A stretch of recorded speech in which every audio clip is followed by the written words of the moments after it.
Hello everyone. আজি মই বনাব লৈছো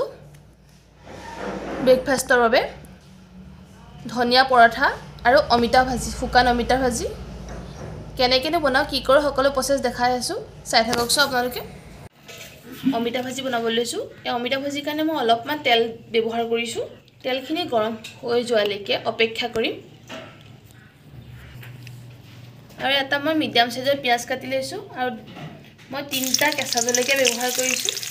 মই বহুত সিম্পল ৰেচিপি বনাই দেখাইছো চাই থাককচোন আপোনালোকে এইখিনি এতিয়া মই অলপমান ভাজি লম ৰঙা হোৱালৈকে এতিয়া মই সোৱাদ অনুসৰি অলপমান নিমখ ব্যৱহাৰ কৰিছো মই মছলা ৰাতিপুৱা ব্যৱহাৰ নকৰো ৰাতিপুৱা সদায় ব্ৰেকফাষ্টত আমাৰ মছলা নচলে ইজি ৰেচিপি এটা আপোনালোকক দেখাইছো আৰু অলপমান মই হালধি গুৰি ব্যৱহাৰ কৰিম আৰু মই একো মছলা ব্যৱহাৰ নকৰো এইখিনি ভালদৰে লৰাই ল'ব এইখিনি ৰঙা হোৱালৈকে অলপমান লৰাই ল'ব আৰু গেছৰ ফ্লেমটো মিডিয়াম কৰি ল'ব এয়া মিডিয়াম কৰি ল'ব আৰু মই এটা অমিতা এনেদৰে সৰু সৰুকৈ মিহি মিহিকৈ কাটি লৈছো দেখিব পাৰিছে এনেদৰে কাটি ল'ব ইয়াত মই কোনো ধৰণৰ আলু ব্যৱহাৰ কৰা নাই অকল সিম্পল ৰেচিপি এটো ব্ৰেকফাষ্টত আমি কোনো ধৰণৰ মছলা ব্যৱহাৰ নকৰাকৈ সদায় খাওঁ সেইকাৰণে আজি আপোনালোকৰ লগত শেয়াৰ কৰিম বুলি ভাবিলো কেনেকৈ ব্ৰেকফাষ্ট কৰো এতিয়া অমিতাখিনি কাটিলো অমিতাখিনি দি দিম ইয়াত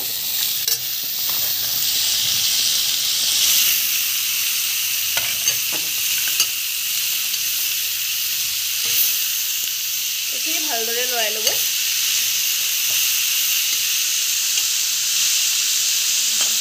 ভালদৰে লৰাই ল'ব এইখিনি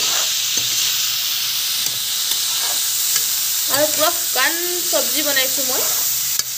পুৰা ড্ৰাই হোৱালৈকে বনাব পুৰা ৰঙচুৱা হোৱালৈকে এইখিনি ভালদৰে ঢাক মাৰি থব আৰু মাজে মাজে লৰাই থাকিব সিজিয়ালৈকে অপেক্ষা কৰক তাতে কেনেকুৱা হয় কি কৰে হয় দেখুৱাই আছো আপোনালোক চাই থাকক এয়া দেখিব পাৰিছে এয়া মাজে মাজে লৰাই এয়া কালাৰ কিমান ধুনীয়া আহিছে দেখিছেনে একো মছলাই ব্যৱহাৰ কৰা নাছিল অকল তেল নিমখ হালধি আৰু জলকীয়া গুৰি ব্যৱহাৰ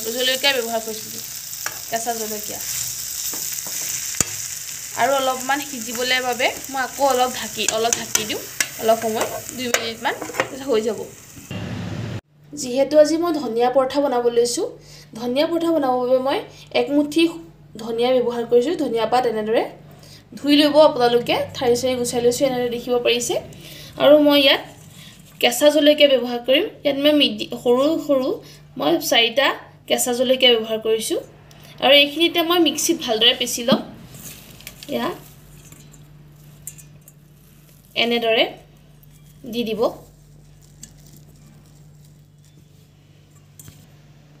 ইয়াত অলপমান পানী ব্যৱহাৰ কৰিব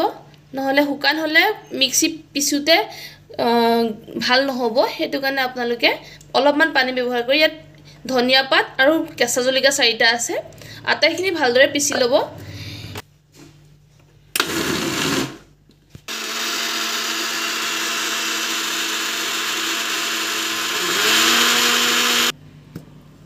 এনেদৰে পিছি ল'ব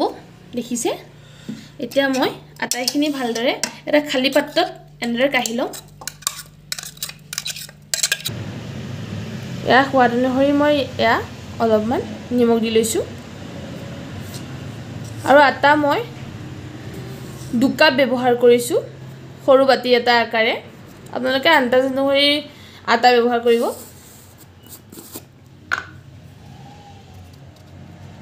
আৰু মই বেকিং পাউডাৰ অলপমান ব্যৱহাৰ কৰিছো আধা চামুচ মান হ'ব এতিয়া এইখিনি আটাইখিনি ভালদৰে মিলাই ল'ব মাজত এনেদৰে এটা গাঁতৰ নিচিনা কৰি ল'ব তেতিয়া ধনিয়া পেষ্টখিনি যে বনাইছিলো ইয়াত এনেদৰে ঢালি দিব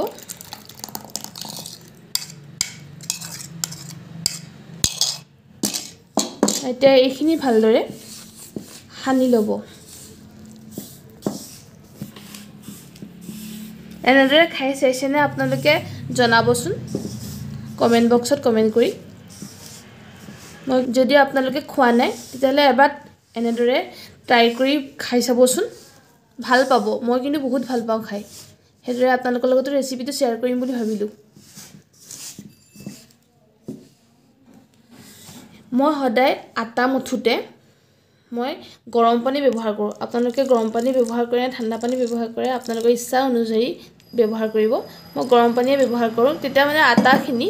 কোমল হয় আটা ডোটো যিটো সেইটো কোমল হয় আৰু পৰঠাটো বা ৰুটিটো খাবলৈ বহুত সুন্দৰ হয় এনেদৰে এইখিনি ভালদৰে মঠি ল'ব এয়া দেখিব পাৰিছে ইমান সুন্দৰভাৱে এনেদৰে ডোটো মঠি ল'ব আপোনালোকে আৰু এইখিনি এতিয়া মই এটা এটা গুটি কৰি বেলা প্ৰচেছটো দেখুৱাম কেনেকৈ বনাওঁ কি কৰোঁ সকলো দেখুৱাম আপোনালোকে চাই থাকক ভিডিঅ'টো এনেদৰে গোল গোল কৰি ল'ব গুটি আকাৰে বনাই ল'ব এনেদৰে লৈ এটা মই বেলি দেখুৱাইছোঁ আপোনালোকলৈ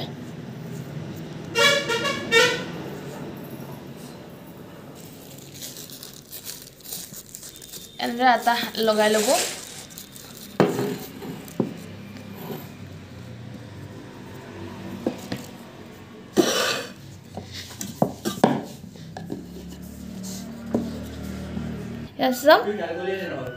এনেদৰে বেলি ল'ব আটাইখিনি ভালদৰে এইখিনি মই এতিয়া বেলি ল'ম বেলাৰ পিছত লগ পাই আছোঁ চাই থাকক আপোনালোকে সম্পূৰ্ণ ভিডিঅ'টো দেখিব মই তেৱাত বনাম পৰঠাটো এয়া মই তেৱাখন পাতি লৈছোঁ এনেদৰে গেছৰ ফ্লেমটো হাই কৰি ল'ব তেৱাখন অলপ গৰম হোৱাৰ পিছত পৰঠাখন বনাম মই এনেদৰে তেৱাখন গৰম হৈ গ'ল হোৱাৰ পিছত মই ৰুটিটো দি দিলোঁ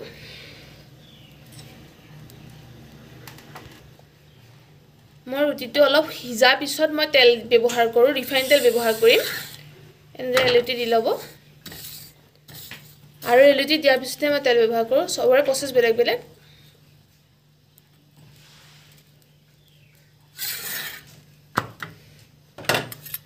পৰঠাত সদায় মই এনেকৈ বাতি এটাত তেল দি পেলাই অলপমান এনেকৈ চামুচেৰে ব্যৱহাৰ কৰোঁ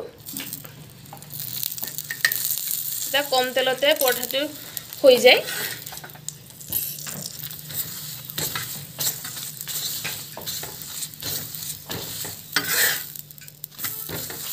দেখিবলৈ কিমান সুন্দৰ হৈছে নহয়নে বাৰু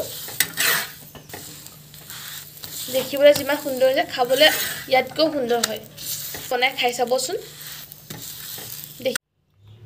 এনেদৰে আপোনালোকে পৰিৱেশন কৰি চাবচোন এয়া মই এয়া দেখিব পাৰিছে কিমান সুন্দৰ হৈছে ধনিয়া পৰঠা আৰু এয়া মই বনোৱা অমিতা ভাজি